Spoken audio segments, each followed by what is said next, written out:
Boa noite a todos. Boa noite a você de casa que está participando conosco de mais um culto de oração. Seja bem-vindo e que o Senhor Deus esteja derramando sobre você e sua família, todos os seus entes queridos, bênçãos. Agora nós vamos ter o nosso momento de louvor e antes disso eu quero deixar uma meditação que se encontra na Palavra de Deus em Isaías 12, que diz bem assim: naquele dia todos cantarão assim: eu te louvo, ó Senhor. Tu estavas irado comigo, mas a tua ira já passou, e agora tu me consolas. Deus é o meu Salvador, e eu confiarei nele e não terei medo, pois o Senhor me dá força e poder. Ele é o meu Salvador.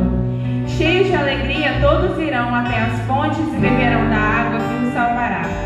Naquele dia, todos cantarão essa canção: louvem o Senhor, gritem pedindo a ajuda de Deus.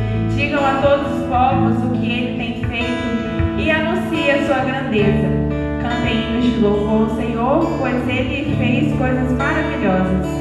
Que o mundo inteiro saiba disso. Moradores de Sião, alegrem-se e louvem a Deus, pois o santo e poderoso Deus de Israel mora no meio do seu povo.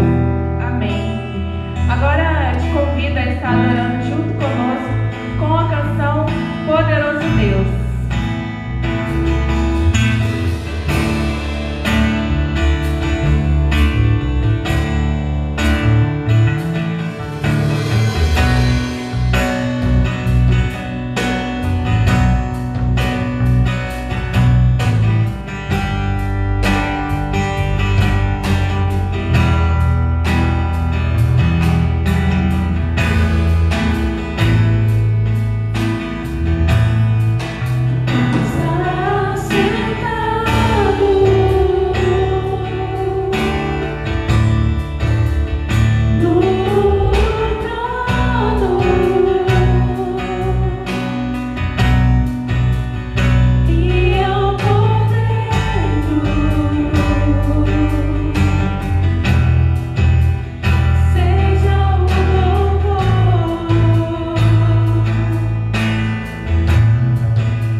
continuar nesse mesmo espírito de louvor, vamos ter um dueto com a irmã Vera e o irmão Anselmo.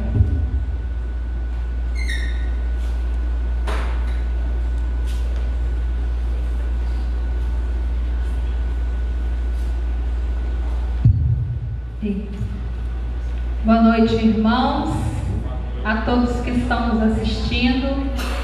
Nesses tempos difíceis, nós podemos louvar ao Senhor, ainda que a noite chega para nós. Vamos cantar esse cântico, se o sol se pôr e a noite chegar.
Senhor tem sido nosso socorro.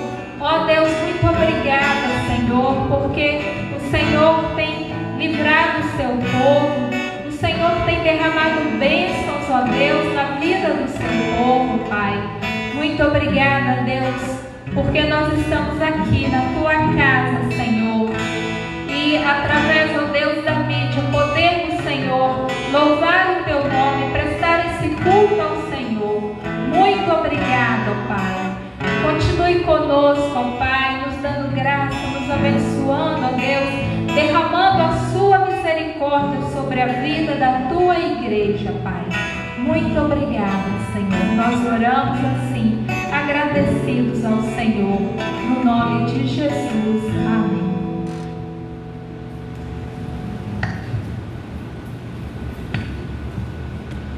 Quero saudar os irmãos na graça e na paz de nosso Senhor e Salvador Jesus Cristo, a nossa equipe que se encontra aqui presente e também aos demais que estão nos acompanhando agora à distância neste culto online.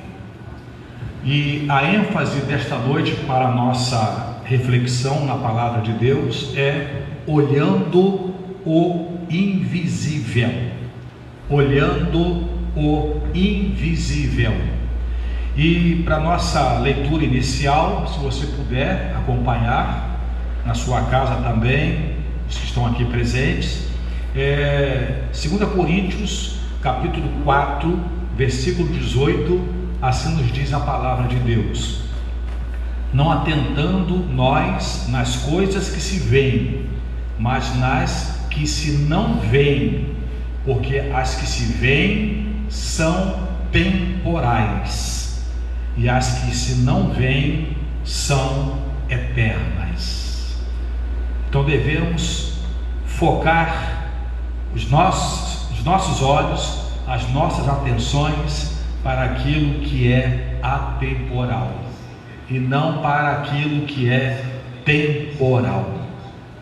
A palavra de Deus, em todos os momentos da nossa vida, ela nos exorta a não atentarmos para as coisas que se veem, mas para as que se não veem, exatamente como fez o profeta Eliseu lá em 2 Reis capítulo 6, do versículo 8 ao versículo 23.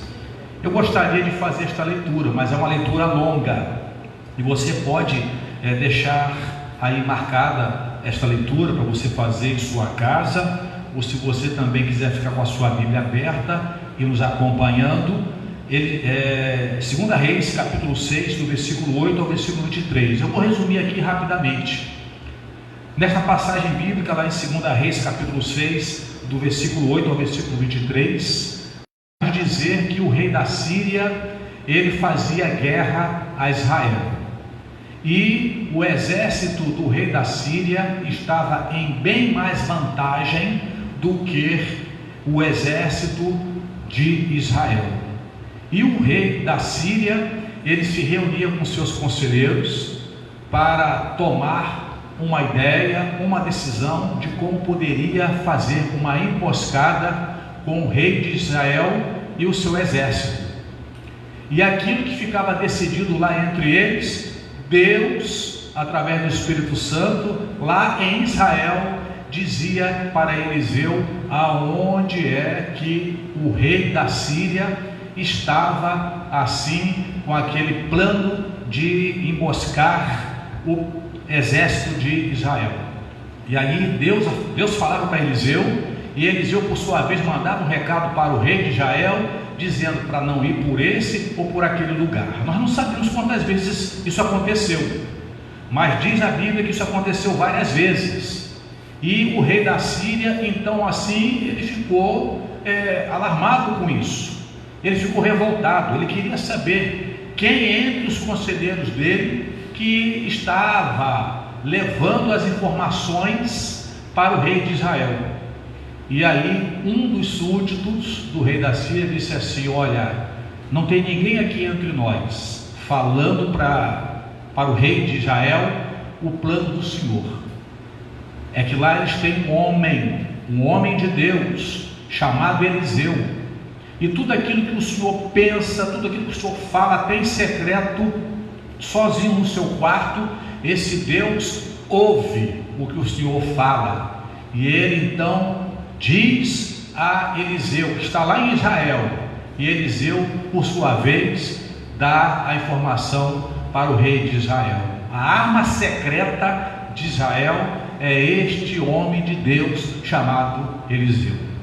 E o rei da Síria, então revoltado, ele manda um exército enorme lá para a casa de Eliseu, com cavalos, cavaleiros, carros de guerra. Sitiaram a cidade onde morava Eliseu e chegaram de madrugada. Ao amanhecer, Geazi, que era servo de Eliseu, ele abre a porta e quando ele sai no quintal, ele olha em volta aquele exército enorme da Síria. E aí então ele, todo trêmulo, apavorado, ele vai e fala para Eliseu que eles estavam perdidos. O que eles poderiam fazer com aquele exército tão poderoso? E aí então Eliseu diz: olha, fique tranquilo, porque o exército que está conosco é bem maior do que o exército da Síria. Só que Geazi, ele não... E aí ele queria saber como é que Eliseu poderia falar aquilo, se ele não estava vendo o que Eliseu estava vendo. E Eliseu, por sua vez, então, faz uma oração muito simples e rápida. Ele pede a Deus para que abrisse os olhos de Geazi. E aí Geazi tem os seus olhos abertos, os olhos espirituais. E agora então Geazi pôde ver o invisível, aquilo que estava invisível aos seus olhos físicos. Ele agora pôde ver nas montanhas um grande exército bem maior em volta do exército da Síria, com cavaleiros, carros e cavalos de fogo. Um exército bem maior e bem mais poderoso, e por isso que Eliseu disse: o que está conosco é bem maior do que o que está com eles. E aí então foi dado ordem para o exército da Síria atacar, e diretamente à casa de Eliseu. E Eliseu agora já faz novamente uma outra oração, bem simples, bem objetiva, bem curtinha, mas só que agora no sentido contrário. Ele pede a Deus para cegar os olhos dos cavaleiros da Síria. Imediatamente aqueles cavaleiros ficaram cegos. E Eliseu então vai ao encontro daqueles cavaleiros. E aí então Eliseu pega na mão de um deles e fala assim: vem comigo, porque eles estavam perdidos, não conseguiam enxergar nada. E aí por sua vez aquele foi pegando a mão de outro soldado, e por sua vez o de lá fazia a mesma coisa pelo que vinha em seguida. E Eliseu então foi conduzindo aquele enorme exército de homens de mãos dadas um com o outro, até chegar lá dentro da cidade de Samaria. E a cidade de Samaria, uma cidade cercada. Depois que entrou o último soldado da Síria, então os portões da cidade de Samaria são fechados. Aí agora Eliseu faz outra oração. A oração era para que Deus voltasse a dar visão para aqueles soldados da Síria. E agora então os soldados da Síria podem enxergar, mas quando eles viram, estavam encurralados dentro de Samaria. E os soldados de Israel em cima dos muros. E o rei de Israel pergunta a Eliseu: Eliseu, posso dar ordem agora para executar os soldados da Síria? E Eliseu então vai e diz assim: não, de maneira alguma. Não se mata um soldado quando se traz ele como prisioneiro. E aí então o rei de Israel, sob a orientação de Eliseu, manda fazer uma grande festa e dar de comer aqueles soldados inimigos, dá de beber também aqueles soldados inimigos, e depois então dá liberdade para eles voltarem para a sua pátria. E aí eles voltam cabisbaixos, com a sua consciência pesada, e aí então humilhados, envergonhados, porque naquele dia poderia ter sido a morte deles. E diz a Bíblia lá no último versículo, versículo 23, que durante muito tempo a Síria não fez mais guerra com Israel. Cumprindo-se assim o que a palavra de Deus nos diz, que nós não devemos pagar o mal com o mal, devemos pagar o mal com o bem, e aqui ficou claro de que o bem venceu o mal. Jesus mesmo nos ensinou que nós devemos dar de comer aos nossos inimigos, dar de beber aos nossos inimigos, não revidarmos da maneira como nós somos tratados, porque assim amontoaremos brasas sobre as cabeças dos nossos inimigos, que representa a consciência pesada, e de repente um constrangimento que possa representar uma derrota pior do que se fosse partir para resolver essa questão de uma maneira que trouxesse mais conflito. Mas a verdade que nós encontramos aqui nesta palavra é que Geazi, ele estava com medo, porque ele se baseava naquilo que ele podia ver, ele se baseava naquilo que ele podia tocar. E nós vimos ao contrário com Eliseu. Ele não focava a sua atenção para aquilo que podia ser visto, mas ele focava a sua atenção para o invisível. E assim também como Geazi, nós temos visto o medo aumentando entre as pessoas, e pessoas ansiosas, escolas e empresas fechadas, empresários falidos. Mas o que mais assusta é que estamos lidando com um inimigo invisível, um inimigo que nós não podemos ver, mas ele existe.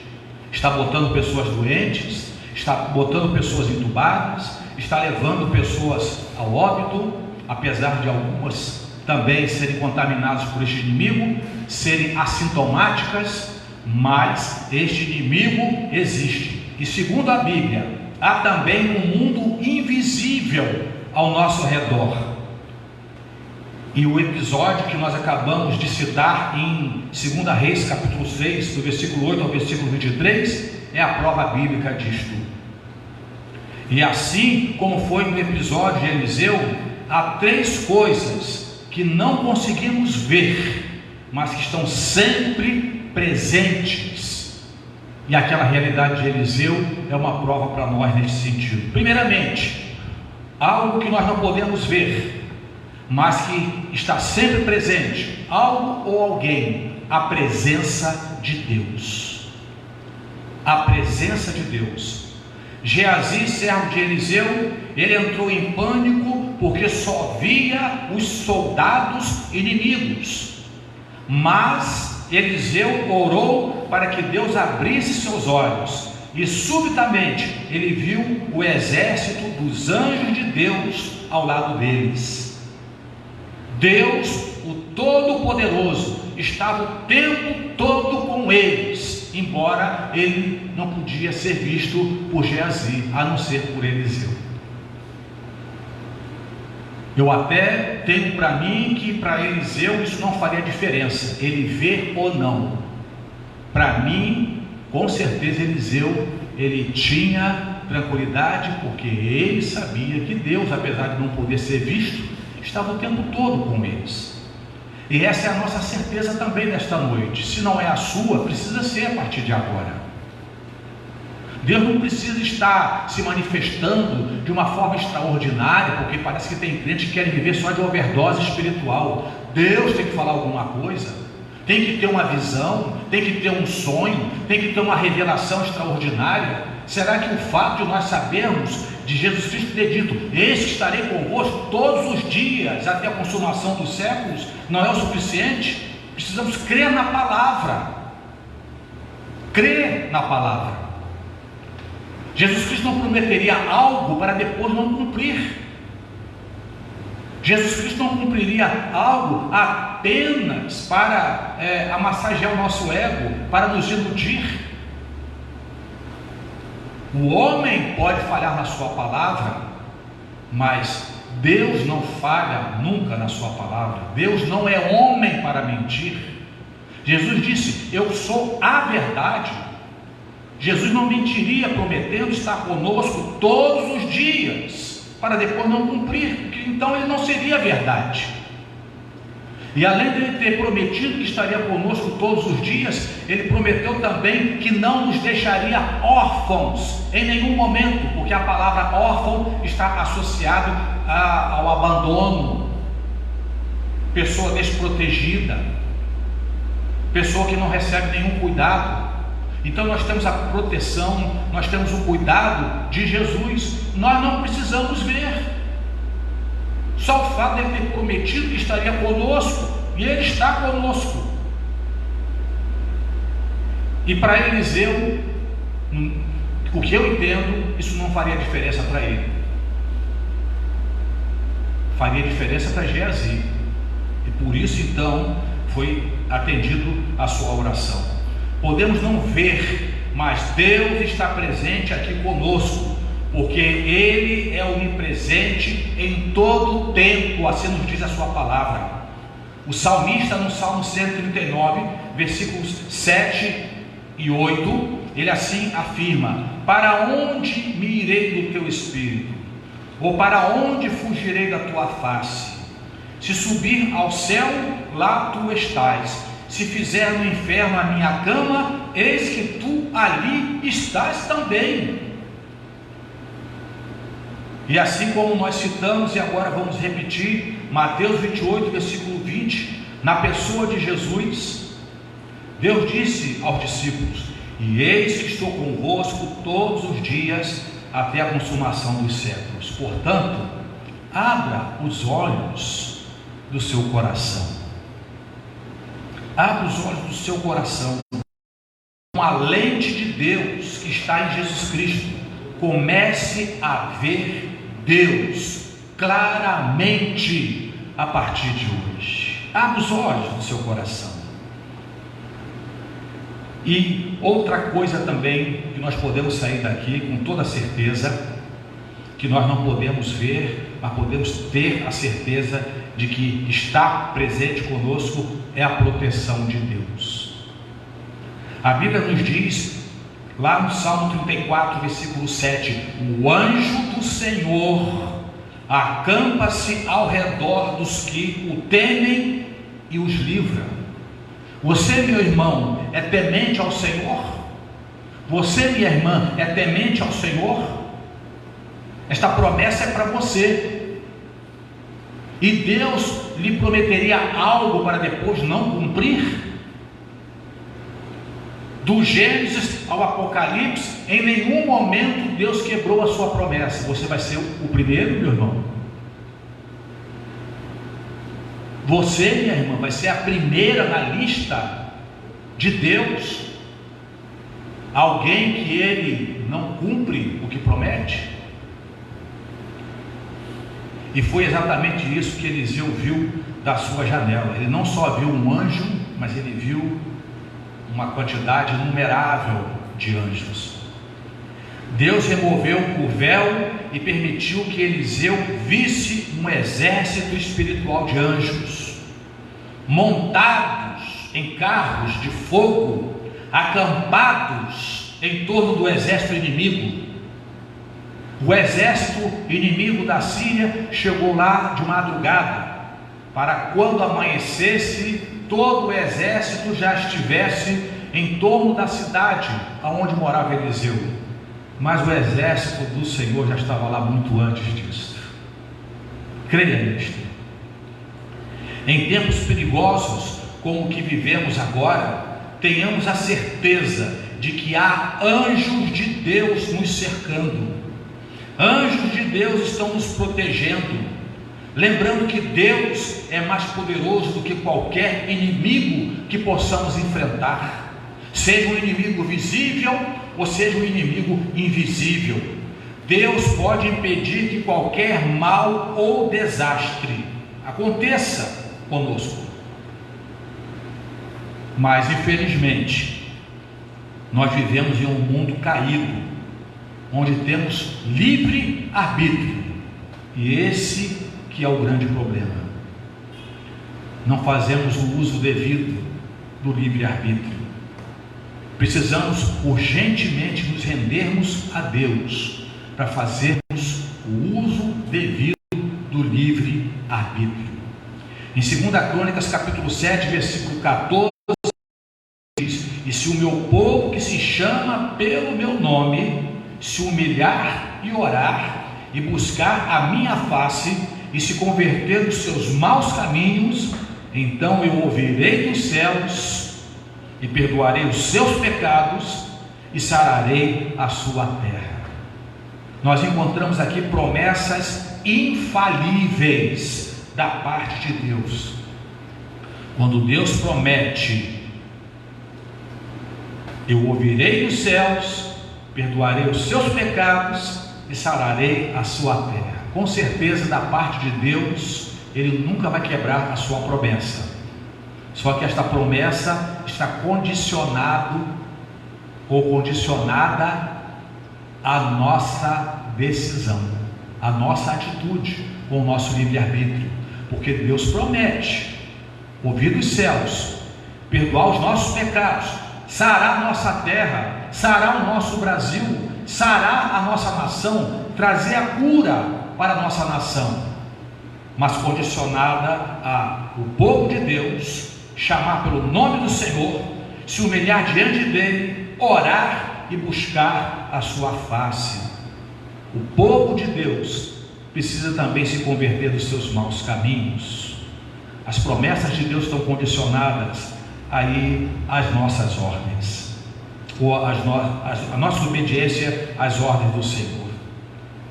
Deus pode preferir em nos proteger através da paz e força no meio do desespero. É como disse o salmista: ainda que eu andasse pelo vale da sombra da morte, não temeria mal algum, porque tu estás comigo, a tua vara e o teu cajado me consolam. Então o salmista, ele tinha também esta certeza de que, mesmo sendo temente ao Senhor, mesmo sendo dependente do Senhor, mas há momentos em que nós passamos por vales nas nossas vidas. Passamos pelo vale da doença, passamos pelo vale do desemprego, passamos pelo vale da guerra, passamos pelo vale da pandemia, conforme nós estamos passando agora. Deus, Ele pode em alguns momentos preferir em nos proteger, nos dando paz, forças no meio do desespero. E assim como o salmista, também aplicarmos esta realidade às nossas vidas e dizermos: ainda que eu andasse pelo vale da sombra da morte, conforme estamos andando, não há razão nenhuma para nós temermos mal algum, porque o Senhor continua presente conosco. A sua vara e o seu cajado nos consolam. E para concluir a nossa reflexão nesta noite, há algo também que, apesar de não vermos, ela está presente o tempo todo. Eu citei durante a mensagem e vou aqui reforçar na conclusão: a providência de Deus. A providência de Deus são os seus planos e provisões para nós. Mesmo que não possamos ver ou entender tudo isso que está acontecendo, mas de uma maneira ou de outra, também faz parte do plano de Deus. Tudo pode estar fora do nosso controle, aparentemente, mas nunca estará fora do controle de Deus, porque a Bíblia diz que os planos de Deus, de maneira alguma, podem ser frustrados. Por mais que as pessoas tentem interferir, por mais que o diabo tente interferir, mas os planos de Deus nunca são frustrados. Lá em Jó capítulo 42, versículo 2 nos diz: bem sei eu que tudo podes, e que nenhum dos teus propósitos pode ser impedido. Quando tudo foge ao nosso controle, ou não sai conforme planejamos, a melhor coisa que precisamos fazer é deixar Deus ser Deus. Precisamos deixar Deus ser Deus em nossas vidas. Deixe Deus continuar sendo Deus na sua vida.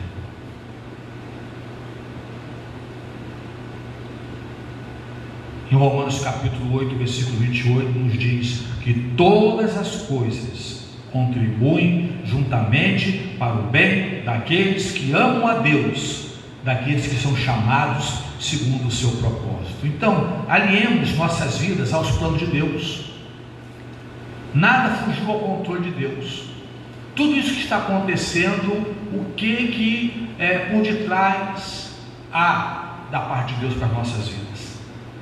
Alinhemos nossas vidas aos planos de Deus, ao invés de ficarmos tentando encaixar Deus em nossos planos.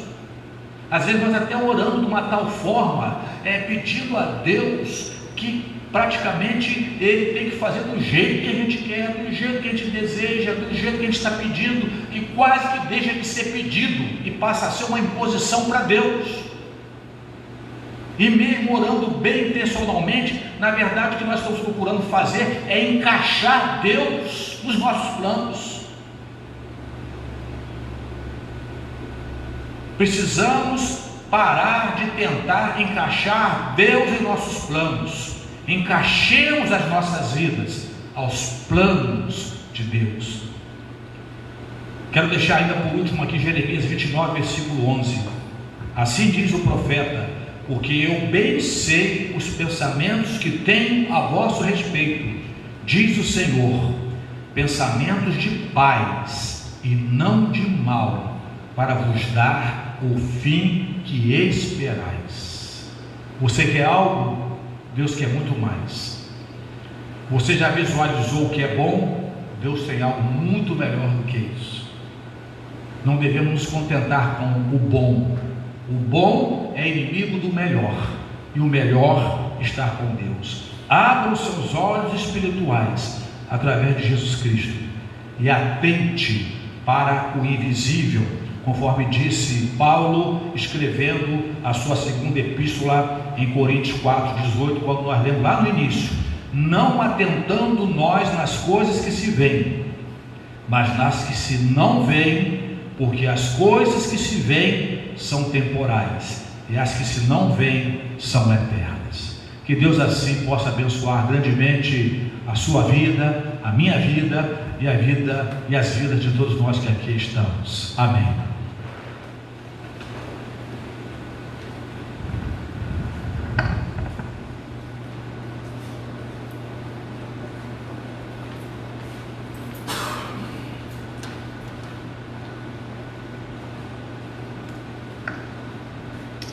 Continuando nesse mesmo espírito, vamos estar cantando agora Creio que Tu És a Cura.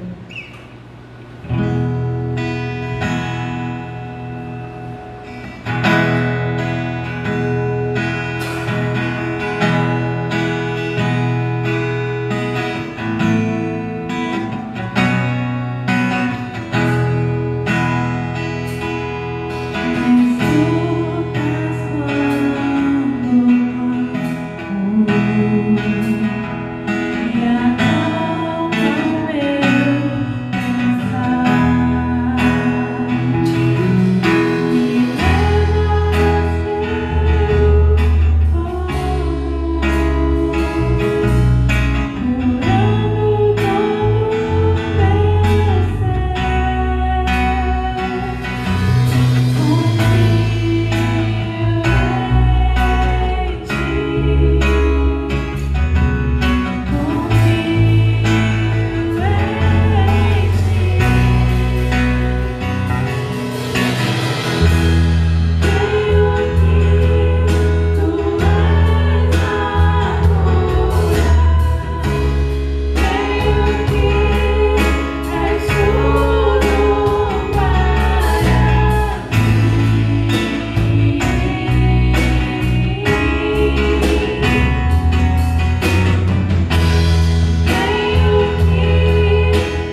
Estaremos agora orando e encerrando o culto desta noite.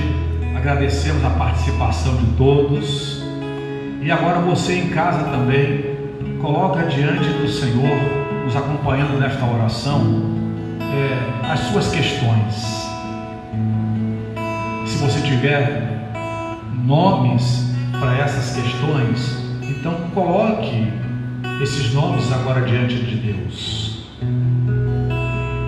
Se você está lembrando de alguém agora, seja qual for a razão, alguém enfermo, alguém internado no hospital, alguma pessoa conhecida que tem um ente querido no presídio, nas drogas, desempregado ou também doente, uma família que esteja agora passando por um momento de luto, alguém que está afastado do Evangelho, já esteve nos caminhos do Senhor, mas agora está no mundo, ou alguém que você deseja ver fazendo parte também deste Evangelho. Coloque para Deus. Bendito Deus, Criador dos céus e da terra, na Tua presença nós nos encontramos. Primeiramente, queremos agradecer ao Senhor pela oportunidade que temos de ser chamados Teus filhos, pelo livre acesso que temos a Ti, na pessoa de Jesus, o Teu Filho, o nosso Salvador. Obrigado, Senhor, porque fomos resgatados das trevas para a Tua maravilhosa luz. E agora, Senhor, não só nossa gratidão, mas recebas também cada pedido que agora está sendo colocado diante de Ti. Cada pessoa que está nos ouvindo, nos acompanhando, participando deste culto conosco de adoração ao Teu nome. Que a Tua palavra tenha encontrado lugar em cada coração, trazendo conforto, trazendo alívio, trazendo paz, dando a todos uma noite de paz e tranquilidade, um sono abençoado por Ti. Pessoas que de repente estão sentindo alguma dor por conta de alguma enfermidade, por conta de algum acidente no seu corpo físico, que o Senhor possa estar trazendo agora também a cura, Senhor. Pessoas que estão passando por problemas emocionais, problemas de perturbação espiritual, que o Senhor esteja também agora trazendo a repreensão, a cura também no sentido espiritual.